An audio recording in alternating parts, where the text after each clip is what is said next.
नमस्कार साथियों।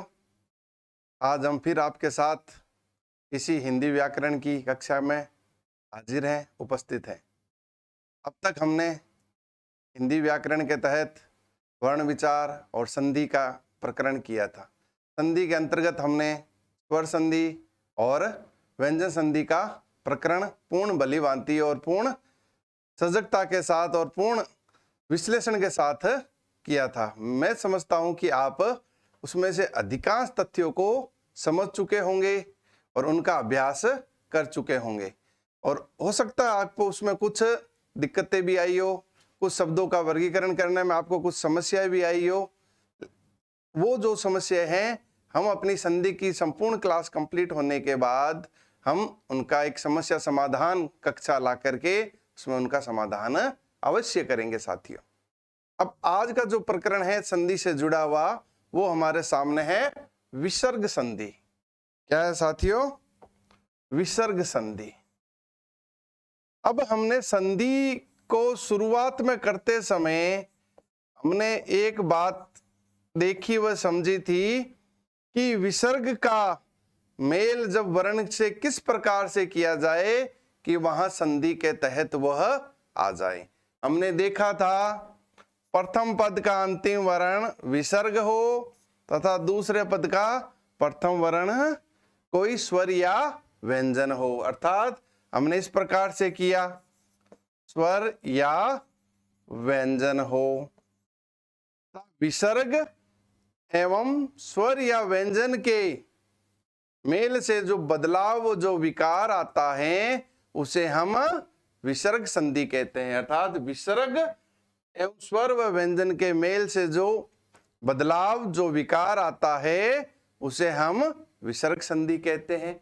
इसी को हम कड़ी में आगे बढ़ाएं गणित की सरलीकरण की तरह, तो स्वर कितने थे? हमारे पास 11 थे। और व्यंजन कितने थे? 33। अर्थात हमारे पास कुल कितने वर्ण थे? 44 वर्ण थे। इसको हम इसी रूप में भी कह सकते हैं कि विसर्ग एवं 44 वर्णों के मेल से जो बदलाव, जो विकार आता है, उसे हम विसर्ग संधि में मानते हैं। क्योंकि हमने देखा विसर्ग शब्द का प्रयोग किसी ना किसी अ के साथ ही किया जाता है। हमने अह स्वर देखा, अह के साथ विसर्ग का प्रयोग, अर्थात विसर्ग का प्रयोग स्वर के साथ होगा। विसर्ग का प्रयोग किसके साथ होगा? स्वर के साथ होगा। ई है, ऊ है, ए है, ऐ, ओ, औ, री, जितने भी 11 स्वर हैं उनके साथ क्या होगा? विसर्ग का प्रयोग होगा।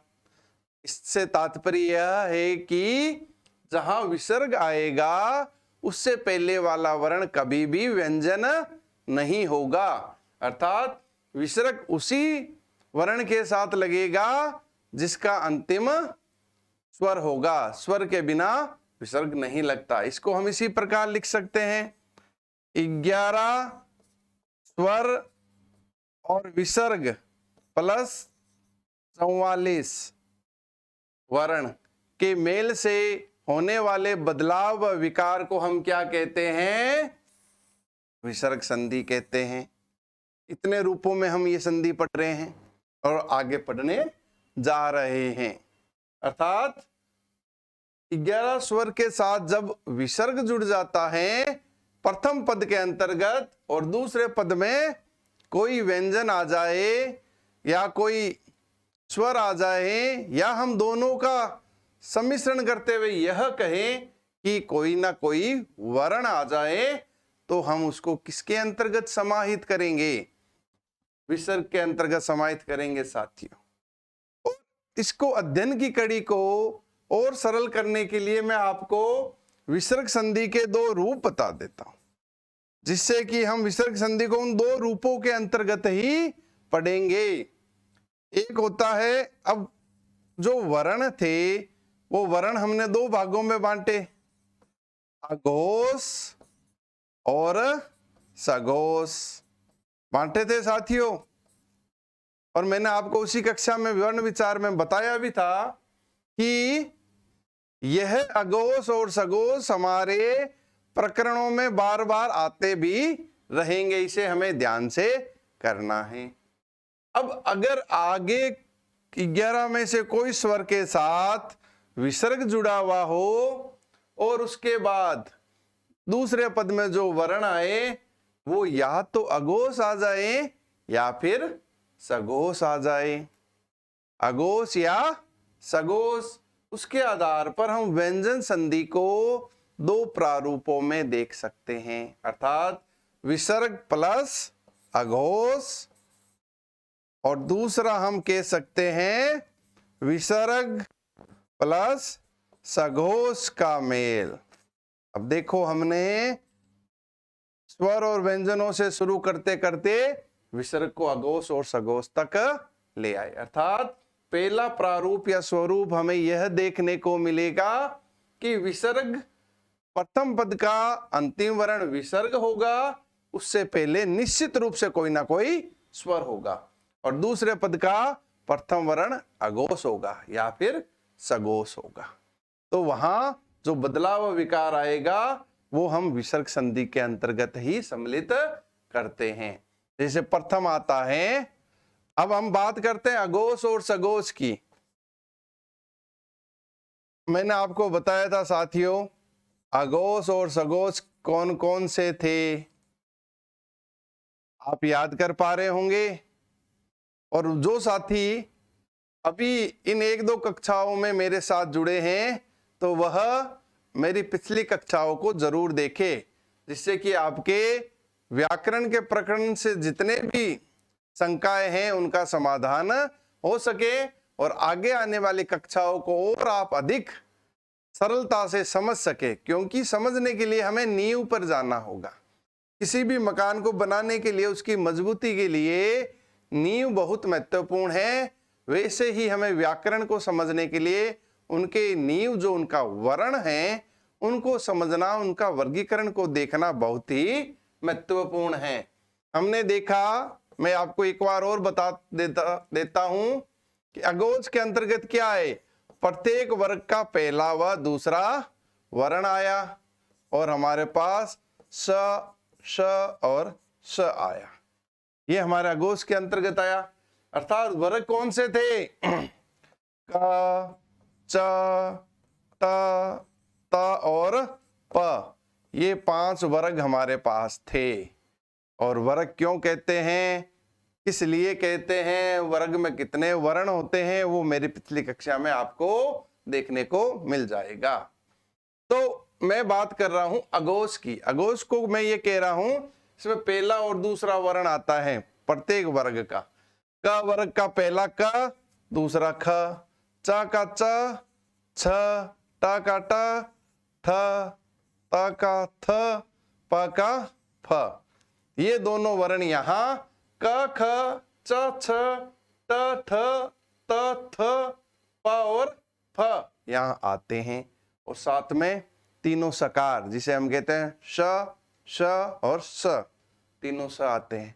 इसके अलावा जो जितने बच गए, तीसरा, चौथा, पांचवा, य, र, ल, व, ह और सभी स्वर किस में आएंगे, सघोष के अंतर्गत आते हैं, अर्थात जिनमें उच्चारण में कंपन अधिक मात्रा में होता है, घोष अधिक मात्रा में मुंह से बाहर की तरफ आता है, और अघोष में कंपन ना के बराबर यह बहुत ही कम मात्रा में होता है। अब इनको हम अगर देखेंगे तो ये कितने हुए, 13। प्रत्येक वर्ग का पहला दूसरा, चूंकि हमारे पास 5 वर्ग थे, 5 में से 10 वर्ण हो गए और 3 सकार या स के स्वरूप, और यहाँ आएंगे हमारे पास 31। दोनों को जोड़ेंगे तो हमारे पास 44 वर्ण आ रहे हैं साथियों। और हमने बात किसकी की थी, 44 वर्ण की ही की थी। अब बात हम ये लेते हैं कि भी सघोष के साथ, अघोष के साथ जो विसर्ग मिलता है वो किस प्रकार से परिवर्तित होता है। यहां तक समझ आई साथियों, आगे चले, चलो आगे देखते हैं हम। अब बात हम ये कर रहे थे कि विसर्ग हो, यहां कोई स्वर हो, प्लस यहां क्या आ जाए, अघोष आ जाए। पहला स्वरूप हमने यह देखा कि स्वर के साथ विसर्ग हो और दूसरे पद का प्रथम वर्ण क्या हो, अघोष हो। तो किस प्रकार से, कैसे, क्या परिवर्तन होता है? अगर मैं बात करूं, इसके कई रूपों में परिवर्तन होता है। जैसे आगे कोई भी स्वर आ जाए, क्या आ जाए, कोई भी स्वर, अर्थात अ से लेकर के औ तक कोई स्वर आ जाए, उनके साथ आ जाए विसर्ग। ध्यान देना साथियों इस चीज को, मैं आपको पूर्ण समरी के साथ, संक्षेपण के साथ ये तथ्य बता देना चाहता हूं, जिससे कि हमें कोई भी किसी प्रकार की दुविधा इस संधि को समझने में नहीं हो। साथ में क्या आ जाए, अब अघोष को हमने कहां कहां बांटा, देखो, क, ख, च, छ, त, थ, त, थ, प और फ। इसको हमने क्या नाम दिया, कंठीय। क्या नाम दिया, कंठीय। इसको हमने नाम दिया तालव्य। मैंने आपको वर्ण विचार की कक्षा के अंतर्गत साथियों बता रखा है ये कि हमने उच्चारण स्थान के आधार इनका वर्गीकरण किया था। इसको हमने क्या नाम दिया, मूर्धन्य वर्ण। क्या नाम दिया, मूर्धन्य। इसको हमने नाम दिया दंतव्य और इसको हमने नाम दिया औष्ठ्य। औष्ठ्य वर्ण दिया साथियों। इसको हमने माना था औष्ठ्य के अंतर्गत, और तीनों सा को हमने, एक सा को लिया तालव्य में, एक सा को लिया हमने मूर्धन्य में, और ये सा हमने लिया दंतव्य में। अब जो हम संधि करने जा रहे हैं, इनसे ही जुड़ी हुई संधि विसर्ग और अघोष की करने जा रहे हैं। ये जितने भी वर्ण हैं आपके सामने, ये सारे के सारे अघोष हैं। अघोष वर्गीय व्यंजन और उसके बाद सकार वाले। अब अगर मैं ये बात करूं, कोई भी स्वर आए उसके बाद क्या आ जाए, विसर्ग आ जाए। क्या आ जाए, विसर्ग। और उसके बाद यहां दूसरे वर्ण में च, छ या स, यह अघोष वर्ण आ जाए। क्या आ जाए, च, छ और स अघोष वर्ण आ जाए। तो क्या बदलाव होगा, विसर्ग स में परिवर्तित हो जाएगा, अर्थात विसर्ग स में आदेशित हो जाएगा। ये क्यों हो जाएगा, इसको भी हमें समझने की जरूरत है। चूंकि हमने च व छ कौन से उच्चारण स्थान के लिए, क्षमा प्रार्थी हूं साथियों, च और छ हमने तालव्य उच्चारण स्थान के लिए, और स कौन सा है, यह भी तालव्य है। तालव्य को हमने साथ जोड़ा तो विसर्ग अपने किस स्वरूप में आदेशित हुआ, तालव्य सा में। साथियों एक चीज और बता देता हूं मैं आपको, इन संधियों को अब जब हम संस्कृत में पढ़ते हैं तो इनको सत्व विसर्ग संधि भी कहते हैं। सत्व क्यों कहते हैं, क्योंकि आगे आप देखना, इनमें जो भी बदलाव, जो भी परिवर्तन आएगा, जो भी वर्ण आदेशित होगा, वह स होगा। क्या होगा, स। चाहे तालव्य हो, चाहे मूर्धन्य हो, और चाहे आपके ये दंतव्य हो, ये आदेशित होगा। इस कारण से इसको हम, इस स को सकार भी कहते हैं, और संस्कृत में जब हम इसको पढ़ते हैं तो इसे सत्व विसर्ग संधि के अंतर्गत पढ़ते, देखते और हम समझते हैं। यहां हमने देखा कोई भी स्वर आए और च, छ और स आए तो विसर्ग स में आदेशित हो जाता है या परिवर्तित हो जाता है। दूसरा हम अगर देखें, यहां वही कोई भी स्वर आए, क्या आए, कोई भी स्वर आए, साथ में विसर्ग आए और उसके बाद मूर्धन्य आ जाए, ट ठ या फिर स आ जाए। क्या आ जाए? ट ठ या फिर हमारे पास स आ जाए। क्या आया हमारे पास? मूर्धन्य वर्ण आए हमारे पास, ट ठ और स आ जाए। तो यह विसर्ग किस में रूपांतरित होगा? स में होगा। क्यों होगा? चूंकि हमारे पास ट और ठ किस में थे? मूर्धन्य वर्ण थे। और स ये किसमें, ये सकार किसमें आ रहा है? हमने वर्ण विचार मूर्धन्य के तहत देखा, तो यह विसर्ग स में आदेशित हो जाएगा। ये दूसरा प्रारूप हमारे सामने आ रहा है। इसी प्रकार तीसरा प्रारूप हमारे सामने आएगा कि यदि कोई भी स्वर हो, क्या हो? कोई भी स्वर हो और उसके बाद विसर्ग आ जाए, विसर्ग के बाद दंतव्य वर्ण आए, कौन से? त थ और स आए। तो यह त और थ कौन से वर्ण थे? दंतव्य थे।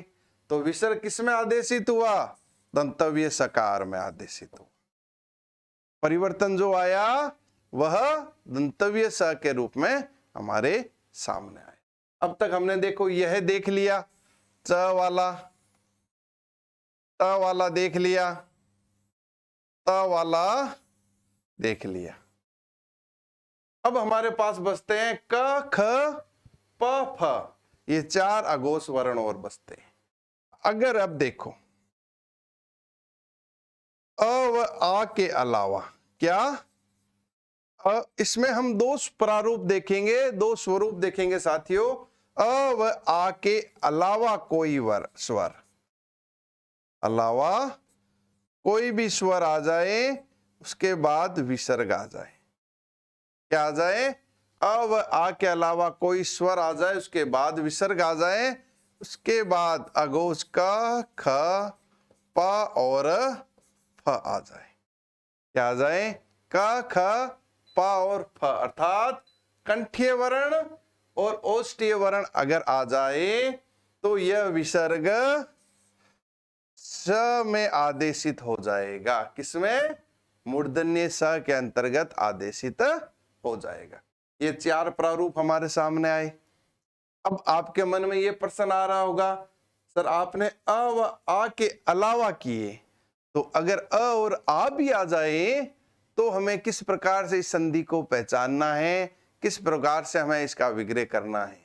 जी साथियों, इसके साथ हम चलेंगे अगला ही प्रकरण, अर्थात अ व आगे आ जाए और विसर्ग आ जाए, फिर क ख प और फ आ जाए, वही कंठीय और ओष्ठीय आ जाए और अ व आ जाए। इसकी चर्चा मैंने आपको जब मैंने व्यंजन संधि करवाते समय, व्यंजन संधि के जो बदलाव होते हैं साथियों, ध्यान देना इस चीज को, जब व्यंजन संधि में जिस स्वरूप से जो बदलाव होते हैं वह करवाते समय मैंने आपको हल्का सा बताया भी था कि हमने एक शब्द भी बताया था आपको, प्रातः काल। उसमें हमने उसका विग्रह भी किया, कोई परिवर्तन नहीं आया। जोड़ा तो भी कोई परिवर्तन नहीं आया। उसको मैंने नाम भी दिया था प्रकृति भाव। तो अगर वही चीज यहां है, अब आ जाए, उसके बाद विसर्ग आ जाए और उसके बाद क ख प फ में से कोई वर्ण आ जाए, तो यहां जो बदलाव होगा वो नगण्य होगा, अर्थात कोई बदलाव नहीं होगा, जिसे हम नाम देते हैं प्रकृति भाव संधि। क्लियर साथियों?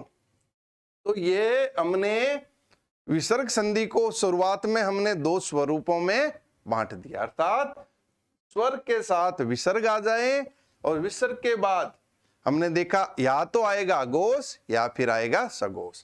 अगर अघोष आता है, अर्थात ये जो आपके स्क्रीन पर देख पा रहे हो, इनमें से कोई वर्ण आता है तो जो निम्न प्रकार से बदलाव होता है वो हमने देखा, अर्थात विसर्ग हो उससे पहले कोई स्वर हो, और तालव्य आ जाए च छ और स, विसर्ग स तालव्य में आदेशित होगा। दूसरा हमने देखा कोई भी स्वर आए, विसर्ग आए, उसके बाद मूर्धन्य वर्ण आए ट ठ और श, तो विसर्ग मूर्धन्य स में आदेशित होगा। तीसरा हमने देखा कोई भी स्वर आ जाए और विसर्ग आ जाए, उसके बाद दंतव्य आ जाए त थ और स, तो विसर्ग दंतव्य सकार अर्थात स में आदेशित होगा, अर्थात परिवर्तित होगा। फिर हमने देखा कि कंठ्य जो हमारे पास बच गए थे और औष्ठ्य अ आ के अलावा अर्थात उन जो विसर्ग हैं उससे पहले वाला जो वर्ण है उसमें अ व आ स्वर नहीं होना चाहिए, और उसके बाद विसर्ग होगा और क ख प और फ आए तो ये विसर्ग स जो कि मूर्धन्य स है उसमें आदेशित होगा। और यदि अ व आई आ जाए और पुनः वही क ख प और फ आ जाए तो वहां कोई बदलाव नहीं होगा। जैसा वर्ण है, जैसा शब्द है, उनमें एक बीच में से जो धन चिन्ह है उसको हटा करके एक साथ लिख देंगे, उनका मेल कर देंगे, और विग्रह करना है तो उनके मध्य में हम धन चिन्ह को स्थापित कर देंगे। इतना सा ही विग्रह होता। आया समझ आपको? अब इससे जुड़े हुए हम कई उदाहरण भी करेंगे जिससे आप और अधिक ढंग से इसको समझ सको। ये एक पूरा एक सिनेरियो था जो कि आपके सामने मुझे रखने की इच्छा थी कि आप एक ही प्रारूप में विसर्ग संधि के जो अलग अलग भाग आपने देखे होंगे साथियों, पाठ्य पुस्तकों में आपने पढ़े भी होंगे, कई जो प्रतियोगी परीक्षाओं से जुड़े हुए मार्गदर्शिकाएं हैं उसमें आपने देखे भी होंगे। लेकिन उसमें क्या होता है, एक एक लिख करके नियम दे देते हैं, तो फिर हम नियमों को जैसे जैसे पढ़ते हैं उसमें हमें कई बार हम व्यवधान में आ जाते हैं, द्वंद्व में आ जाते हैं। साथियों ये हमारे साथ भी होता था, तो हमने इसको इस स्वरूप में लिया और यही स्वरूप हम आपको दे रहे हैं जिससे कि आपको अपनी तैयारी में किसी प्रकार का द्वंद्व ना हो, किसी प्रकार की कोई समस्या ना हो, और सभी तथ्यों को आप पूर्ण सरलता के साथ, पूर्ण व्यापकता के साथ ग्रहण कर पाओ और आपकी प्रतियोगी परीक्षाओं की तैयारी बहुत ही सार्थक, सटीक व कारगर हो सके। अब हम आगे चलते हैं, संधि से जुड़े हुए अनेक उदाहरण भी देखेंगे हम और उनका स्वरूप भी देखेंगे। अब पहली बात मैंने आपको क्या बताई थी, अब ध्यान देना कि कोई स्वर क्या हो, कोई स्वर हो, विसर्ग हो, उसके बाद क्या आ जाए, च छ और स आ जाए, यही बताया था। यह विसर्ग किस में आदेशित हो जाएगा, स में आदेशित हो जाएगा। और इसकी पहचान के लिए मैं आपको एक चीज और बता दूं, यहां अधिकांश ये स है वह इस प्रकार से अर्थात स्वर रहित ही हमें मिलेगा, हमेशा स्वर रहित मिलेगा। क्यों कि यहां जो हमने वर्ण यूज किए हैं वह व्यंजन वर्ण है। क्या है, व्यंजन वर्ण है, और व्यंजन स्वर के साथ या इस विसर्ग के साथ मिलेंगे, जो बदलाव होगा उस पर स्वर है ही नहीं। स्वर होता तो उस स्वर के साथ जुड़ के आरोपित स्वर होता और उसको पूर्ण स्वर सहित बना सकता। क्योंकि हमारे दूसरे पद का प्रथम वर्ण स्वर होगा ही नहीं, इस संधि में स्वर होगा ही नहीं, इसलिए हमें जो परिवर्तन या बदलाव, जो विकार होगा वो सदैव स्वर रहित होगा। ये हमें पहचानने का चिन्ह है। आपके सामने कई उदाहरण दिए हुए हैं, आप इनको पहचान पा रहे होंगे कि इसमें सब में क्या है, जो बदलाव आया है वो स्वर रहित है। इसको हम एक शब्द देखें, देखो, निह और शुल्क। अब इस नियम के आधार पर आप देखना साथियों, निह और शुल्क, यहां क्या है, विसर्ग है, और यहां ना में क्या जुड़ा हुआ है, ई जुड़ा हुआ है, और यहां स है, स के साथ उ वर्ण जुड़ा हुआ है। हम जहां संधि हो रही है उसी तथ्यों का वर्गीकरण देख रहे हैं आपके सामने कि विसर्ग से पहले ई आया, अर्थात क्या आया, यह स्वर आया, 11 में से कोई एक स्वर आ सकता है, मैंने आपको बताया था। यहां ई स्वर आया और दूसरे पद का प्रथम वर्ण हमारे पास क्या आ गया? स वर्ण आ गया। आया या नहीं आया? आया। यहां जो नियम देख रहे हैं इसको आप एक बॉक्स में बना के रखना, इतना सा नियम है, और इसको अपने मस्तिष्क में स्थापित कर लेना, जिससे जुड़ी हुई ये तथ्य आप कभी विस्मृत नहीं कर पाओगे, अपनी स्मृति में सदैव बनाए रखोगे। तो यहां स था, यहां विसर्ग था, तो यह विसर्ग किसमें बदला? सा में बदला। तो मैं पुनः ई को ना के साथ जोड़ के नी कर सकता हूं या नहीं कर सकता? और स को स लिख दिया और पीछे शुल्क का पुनः शुल्क लिख दिया। किया या नहीं किया? निह प्लस शुल्क अर्थात निशुल्क। उसी प्रकार शब्द आता है मनश्चेतना। यहां अगर मैं इसका विग्रह करूं तो मनः और चेतना। चूंकि यहां च आया और यहां विसर्ग है, विसर्ग से पहले अ स्वर आया, तो विसर्ग किसमें बदला? विसर्ग बदला सकार में। तो मैंने यहां लिख दिया म और न, विसर्ग जो बदला स में, और चेतना का इसका विग्रह करते हुए साथियों आपको इतना ही ध्यान देना है, अगर इस प्रकार के शब्द हमारे सामने आए तो हमें विग्रह करते हुए उस सकार को हटा देना है और उसकी जगह विसर्ग लगा देना है।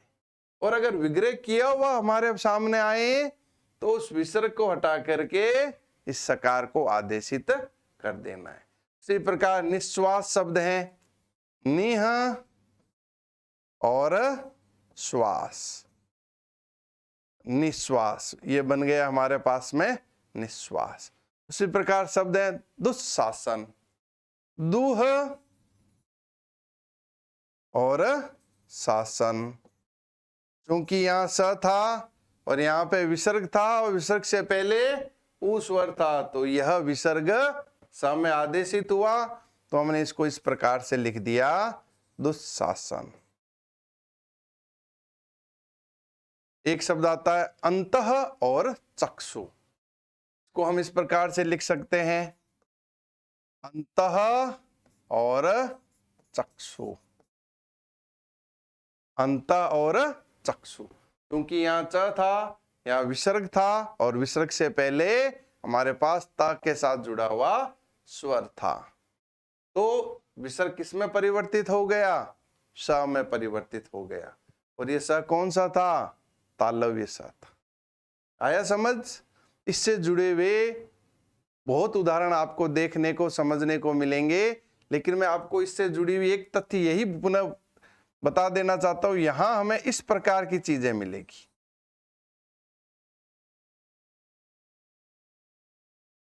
अर्थात जो स है वो स्वर रहित मिलेगा, और उसके बाद हमें ये तीन वर्ण अगर मिल जाए, च, छ और स, तो आप बिना कोई देरी किए हुए इसको विसर्ग संधि के अंतर्गत विग्रह कर सकते हो, और आपका यह विग्रह 100% शुद्ध होगा।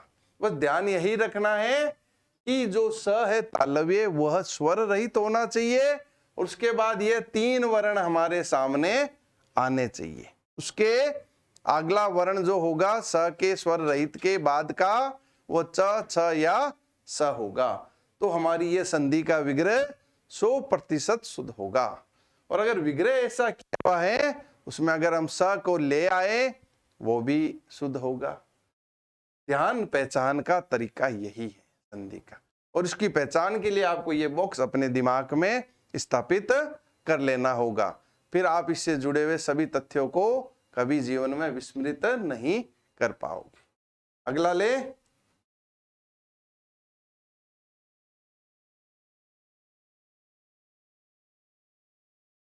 अगला मैंने आपको बताया कोई भी स्वर हो, ध्यान देना मैंने आपको शुरुआत में पूरी समरी बता दी थी, अब उनसे जुड़े हुए उदाहरणों को मैं आपको करा के उस समरी को पुनः आपके मस्तिष्क में जागृत करना चाहता हूं। ट ठ और क्या आ जाए, स, मूर्धन्य वर्ण आ जाए। विसर्ग किस में आएगा, आदेशित होगा, स में आदेशित होगा। बस ये इतनी सी चीज है कि कोई भी स्वर के बाद यदि विसर्ग आ जाए और मूर्धन्य वर्ण ट ठ और श आ जाए तो विसर्ग स में आदेशित होगा।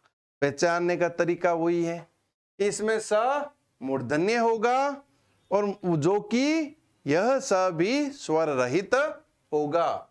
और उसके बाद 3 वर्ण अगर हमें देखने को मिल जाए, कौन से, ट ठ और स, तो आप निश्चित रूप से इसको इस विसर्ग संधि जो कि इस प्रारूप में है उसके तहत विग्रह कर सकते हो। जैसे एक शब्द आता है धनुष, क्या आता है, धनु और टंकार, धनु और टंकार। यहां क्या था साथियों, विसर्ग है, इससे पहले हमारे पास क्या है, ऊ है, और विसर्ग के बाद हमारे पास क्या आ गया, ट आ गया, जो कि इस नियम के अंतर्गत आ रहा है।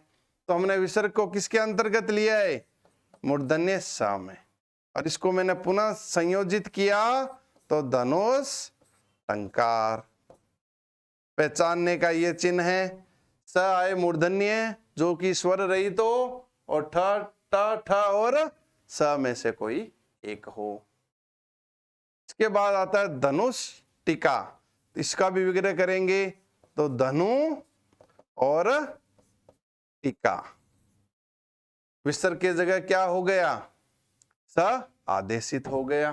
इसका अगर हम यहाँ स को लें तो इसमें कोई बदलाव नहीं है, सिर्फ स को स्वर रहित स लिख देना है, और जब विग्रह करें तो इस स को हटा करके इसकी जगह हमें विसर्ग को स्थापित कर देना है।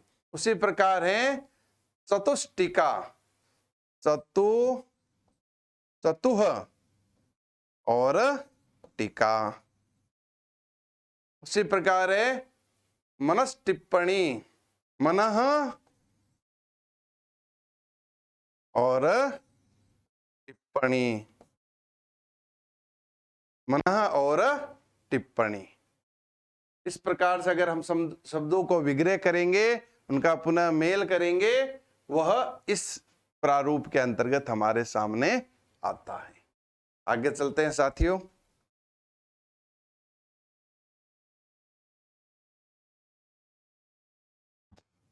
एक मैंने आपको बताया था कि कोई भी स्वर हो उसके बाद विसर्ग आ जाए और विसर्ग के बाद त थ और स आ जाए, त थ और स जो कि दंतव्य हैं ये आ जाए, तो विसर्ग अपने दंतव्य सकार में क्या हो जाएगा, आदेशित हो जाएगा, अर्थात विसर्ग का बदलाव इस प्रकार के सा में हो जाएगा। हम अक्सर एक शब्द देखते हैं और बोलते भी हैं, अक्सर एक शब्द देखते हैं और बोलते भी हैं, नमस्ते। तो ये देखो नमः और ते, बस यह विग्रह है इसका, क्या है, नमः और ते। अगला देखो शब्द हमारे सामने आ रहा है अंतः स्थल, इसका हम विग्रह करेंगे अंतः और स्थल। यहां विसर्ग किस में बदला, स में बदला, और अंत का हमने अंत लिख दिया और स्थल का स्थल कर दिया। अब इसको संयोजित करें तो यह अंत स्थल, अंत स्थल। अब यहां आप एक देख पा रहे हो एक शब्द कि अंतः स्थल, यहां मैंने स्थल शब्द लिखा था और विसर्ग को स में आदेशित किया था।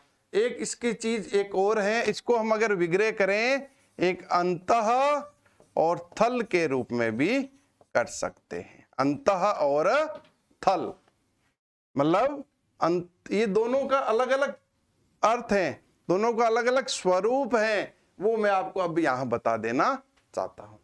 कि अगर हम इसका विग्रह इस संधि के तहत करते हैं तो वो होगा अंतः और थल। यहां विसर्ग किस में आदेशित हो गया? अंतः और स्थल। ये शब्द हमारे सामने संधि से मेल होकर के आ गया। और यहां मैंने अगर ये शब्द लिखा तो मैंने यह लिखूंगा अंतः और स्थल। अंतः स्थल, दोनों का अर्थ अलग अलग है और दोनों का संधि एक जैसी है। इसका अर्थ तो ये होता है थल एक जगह के अंदर, और ये होता है एक जगह के जो कि भौतिक स्थिति में ऊपर पृथ्वी के ऊपर विद्यमान है, एक घेरा है उसके अंदर कहीं ना कहीं है। और यह है थल पृथ्वी के अंदर किसी जगह में विद्यमान है। उसी प्रकार से जो शब्द आते हैं वो हम इसके अंतर्गत देखते, पढ़ते और समझते हैं। अब एक दो शब्द और हम आपके सामने चर्चा करेंगे। एक शब्द आता है आपके सामने, मैं विग्रह करके बता देता हूं।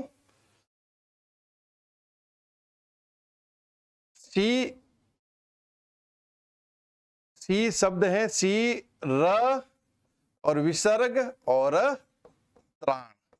अब आप एक देख पा रहे होंगे कि यहां आपने तो सर त बताया था, थ बताया था और स बताया था, फिर त्र कैसे आ गया? त्र किस प्रकार से लिया है? इसके लिए आप साथियों मेरी पूर्व की कक्षा को जरूर देखिए, जिसमें मैंने आपको बताया त्र है वह त और र और उसमें अ स्वर जुड़ने से बना था, अर्थात उसका प्रथम वर्ण कौन सा था? त था। त था।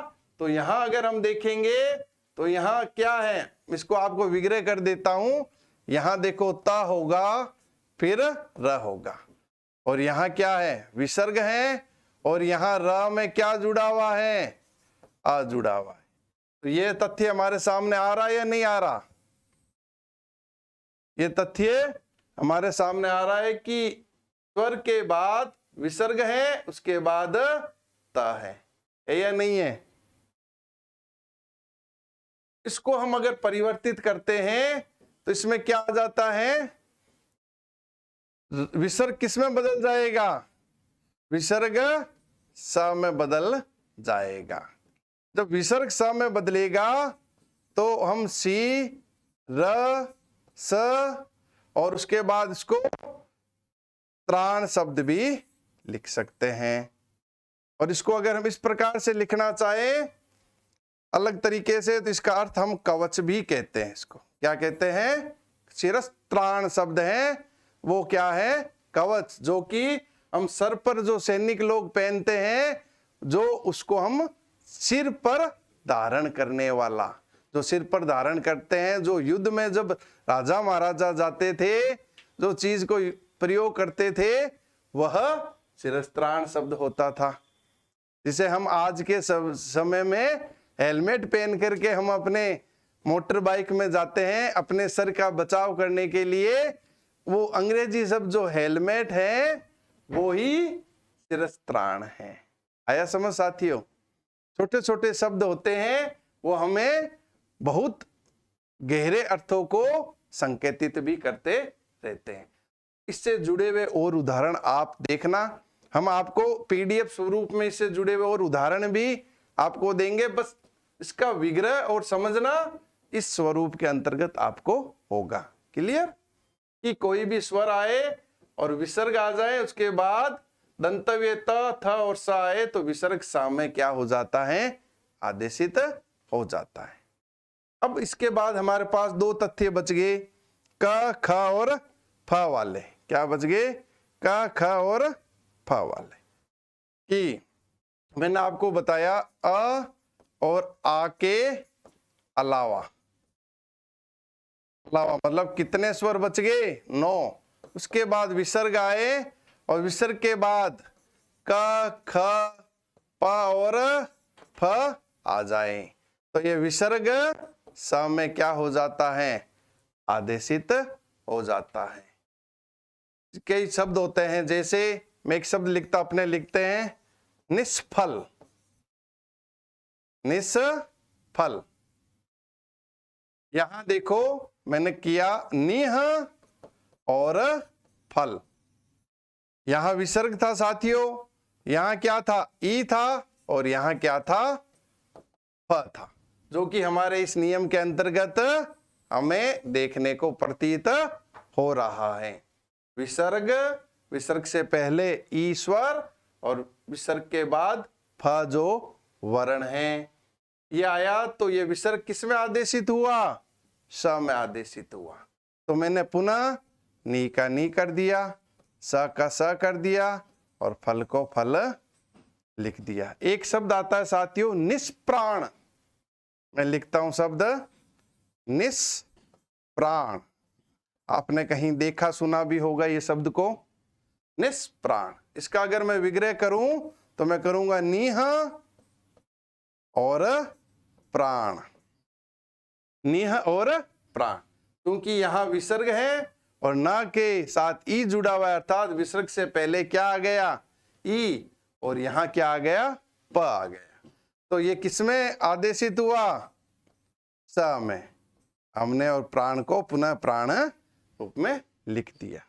उसी प्रकार आप देख पा रहे हो शब्द है एक बहिष्कार, बही और कार, बही और कार, आया समझ, बही और कार।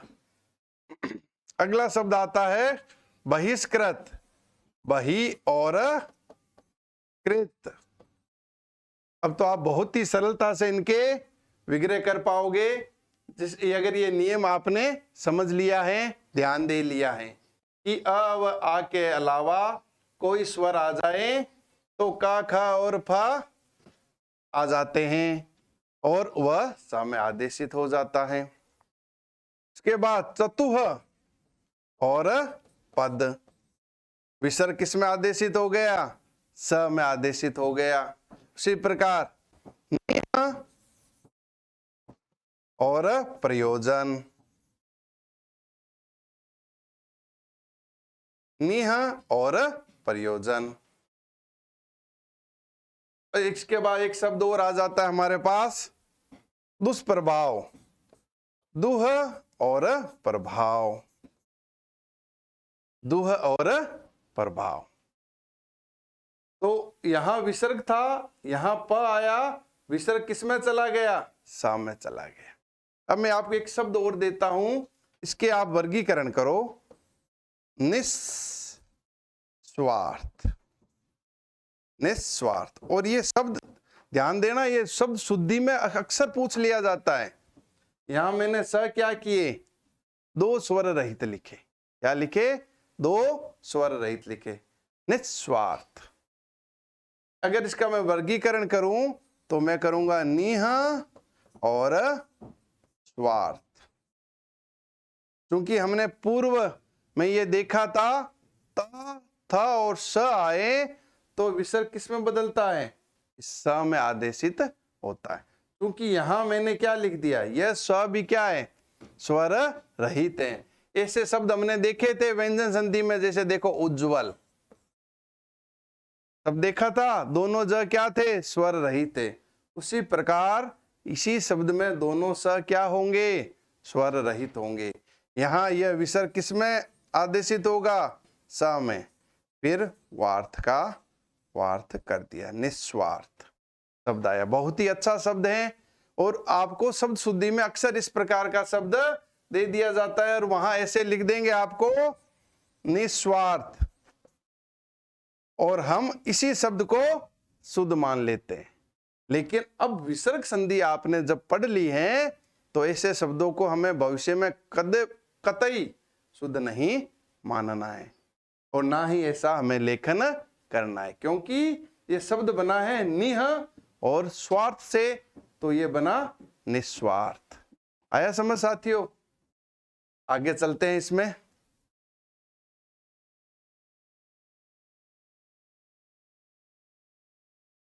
अब मैंने आपको अ व आ छुड़वा दिए थे, अगर वही अ और आ क्या हो, आ ही जाए और विसर्ग आ जाए और पुनः हमारे पास क्या आ जाए, क ख प और फ आ जाए। तो यहाँ क्या होगा, कोई भी बदलाव नहीं होगा, जो कि मैंने आपको व्यंजन संधि का स्वरूप बताते हुए बताया था और एक नाम भी बताया था, क्या था, प्रकृति भाव। क्या था, प्रकृति भाव। अर्थात उस पद में किसी प्रकार का बदलाव नहीं होता है, केवल और केवल दो धन चिन्ह हैं, उसको हटा करके उन शब्दों को हम एक साथ बिठा देते हैं। और विग्रह करना होगा तो हम उनको धन चिन्ह का प्रयोग कर लेंगे, तो उनका विग्रह हमारे सामने आ जाएगा। एक शब्द मैंने उस समय आपको बताया भी था, ये प्रातः काल बताया था, और मैंने इसका विग्रह भी किया, प्रातः और काल। अब इसको समझ लें इस नियम से। विसर्ग है, विसर्ग से पहले क्या है, अ है, और फिर क्या आ गया, क, क्योंकि इस नियम के तहत हमारे पास आ रहा है। तो इसमें क्या होगा, प्रकृति भाव, अर्थात कोई बदलाव नहीं होगा। विसर्ग का हम विसर्ग कर देंगे, प्रातः का प्रातः लिख देंगे और काल का काल लिख देंगे। अब एक हम शब्द अक्सर देखते हैं, मनोकामना शब्द देखते हैं आप, हम मनोकामना शब्द भी देखते हैं और उसको इस प्रकार से लिखते भी हैं। तो क्या ये शब्द शुद्ध है? मेरा प्रश्न इतना सही है कि क्या ये मनोकामना शब्द शुद्ध है? अगर हम इस संधि के नियम से देखें तो पूर्णतः अशुद्ध शब्द है। क्या है? पूर्णतः अशुद्ध शब्द है, क्योंकि मैं अगर इसका विग्रह करता हूं तो मनः और कामना होता है।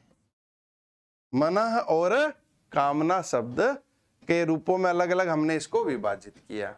अब चूंकि यहाँ विसर्ग था, विसर्ग से पहले आ स्वर है और यहाँ का वर्ण आया है, और हमने इस नियम में देखा कि विसर्ग से पहले अगर आ स्वर या आ स्वर आए, फिर क ख प और फ आए तो कोई परिवर्तन नहीं होता।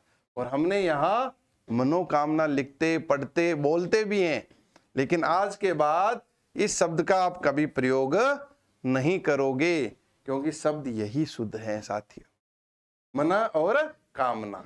इसको हम धन चिन्ह है, इसको हटा करके पुनः इस प्रकार से लिख दें तो यह शब्द क्या हो जाएगा, संधि शब्द हो जाएगा और पूर्णतः शुद्ध शब्द होगा। ये उसी प्रकार से जैसे निस्वार्थ शब्द था।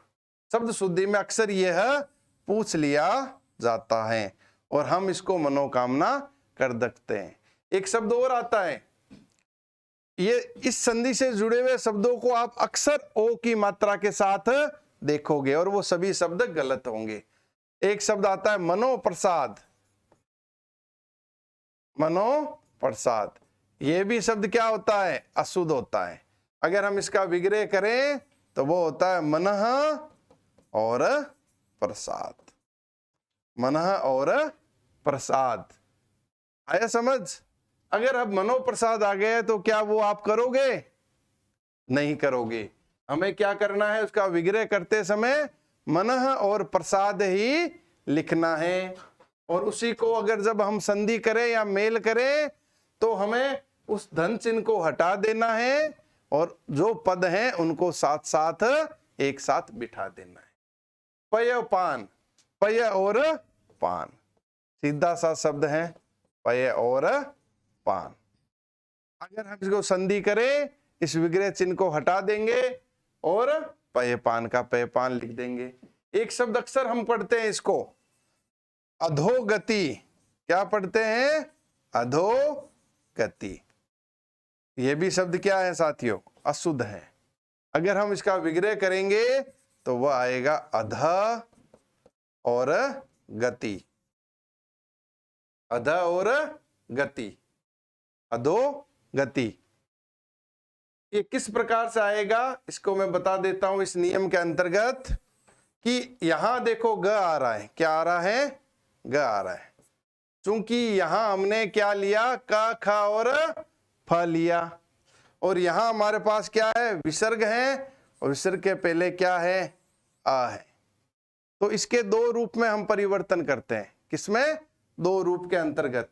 एक शब्द हम लिखते हैं अधोगति, कारण विसर्ग के पहले अगर कोई स्वर आ जाए, उसके बाद एक कोई सगोश आ जाए, जो कि ग हमारे पास क्या है, सगोश में, क्योंकि ये तीसरा, चौथा और पांचवें वर्ण में से है।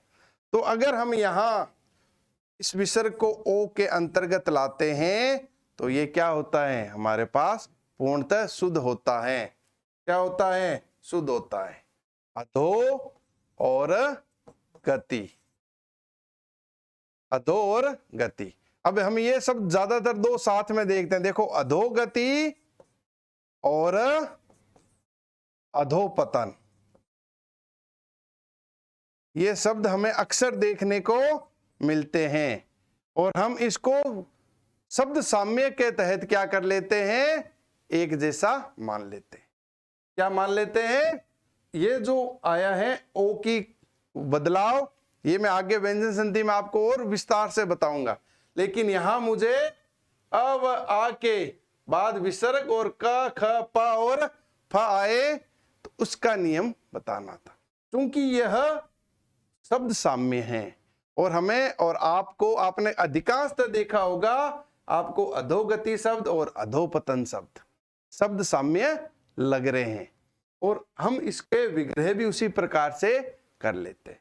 क्योंकि अधोगति शब्द शुद्ध है, लेकिन अधोपतन क्या है, अशुद्ध है।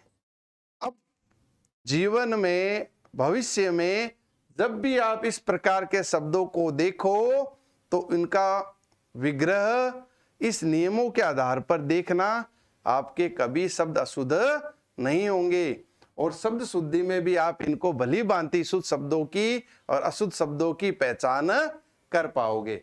अगर मैं अधोपतन जो शब्द था, अशुद्ध था, इसका शुद्ध शब्द है अध और पतन, विग्रह करूं तो आएगा अध और पतन। और इसका जो धन चिन्ह है, प्लस का चिन्ह है, इसको हटा करके पुनः साथ साथ बिठा दूं तो वह भी हूबहू वही पद होंगे, अध और पतन। अब साथियों, इस प्रकार से ओ की मात्रा उन शब्दों में कभी मत लगाना जिन शब्दों में विसर्ग से पहले अ व आ हो और उसके बाद क ख प और फ हो। क्या, चार वर्ण होने चाहिए, क ख प और फ, और उससे पहले क्या हो, विसर्ग हो, और विसर्ग से पहले अ व आ कोई स्वर हो। अर्थात ये इस प्रकार का हमें स्वरूप देखने को मिले तो हमें ओ की मात्रा की तरफ ध्यान ही नहीं देना है। यही अघोष विसर्ग संधि का मूल तथ्य है। इसी संधि के अंतर्गत हम अक्सर द्वंद्व में आ जाते हैं, और हम द्वंद्व के कारण अपने प्रश्नों को और अपने शब्दों की शुद्धि को गलत कर बैठते हैं। सभी संधि ये जो हमने अघोष और विसर्ग की थी, सबसे मूल यही है। इसी से जुड़े हुए अधिकांश प्रश्न आप अपनी प्रतियोगी परीक्षाओं में देखने को आपको मिलेंगे। आप विशेष ध्यान देना और इसको हल करो, तो इस नियम को अपने पास, अपने मस्तिष्क में जकड़ के रखना, जिससे कि आप ओ और प्रकृति भाव में कतई ही द्वंद्व में नहीं आओगे। सहर्ष और पूर्ण सटीकता व सरलता के साथ इन शब्दों का आप वर्गीकरण कर सकोगे, विग्रह कर सकोगे और संधि को पहचान सकोगे। एक पहचान का चिन्ह और पुनः आपको बता देता हूं। विसर्ग होगा, विसर्ग के बाद क्या होगा, क ख प और फ होगा, तो आप बिना सोचे समझे धन चिन्ह लगा के उनको बिना कोई बदलाव के विग्रह कर देना, और विग्रह किया हुआ है तो उनको साथ मिला देना। बस ओ का प्रयोग साथ जोड़ के कतई मत करना, जिससे कि हमारा यह शब्द गलत होने का पूर्ण संभावना बनी रहती। आया समझ? ऐसे कई शब्द आते हैं, आप कई बार देखोगे, वो मैं आपको आगे और बताऊंगा। अधोगमन शब्द आता है, अधोगति जैसे अधोगमन, ये शब्द इस संधि के तहत नहीं होते। वो हमने इसीलिए मैंने आपको साथियों कहा था, हम विसर्ग को दो भागों में पढ़ देंगे, विसर्ग के साथ अघोष और विसर्ग के साथ सघोष। और अगर अघोष और सघोष को आपने नहीं जानना है तो मेरी पिछली कक्षा को आप जरूर देखें, जिसमें मैंने आपको वर्ण विचार पढ़ाया है। उसके अंतर्गत आप वर्णों का पूर्ण वर्गीकरण पढ़ पाओगे। और उसी समय मैंने आपको यह भी बताया था कि ये विशेष तथ्य हैं जो हमारी संधि में काम आने वाले हैं, और आज यही काम आया, व्यंजन में यही काम आया। हमने सघोष अघोष के तहत संधियां की थी। ये आपके विसर्ग संधि का एक पार्ट था। हमने विसर्ग संधि को दो स्वरूपों में विभक्त कर दिया था, एक तो था विसर्ग और अघोष, एक जो हमारी अगली कक्षा में होगा विसर्ग और सघोष। यहाँ तक आपको समझ आया होगा।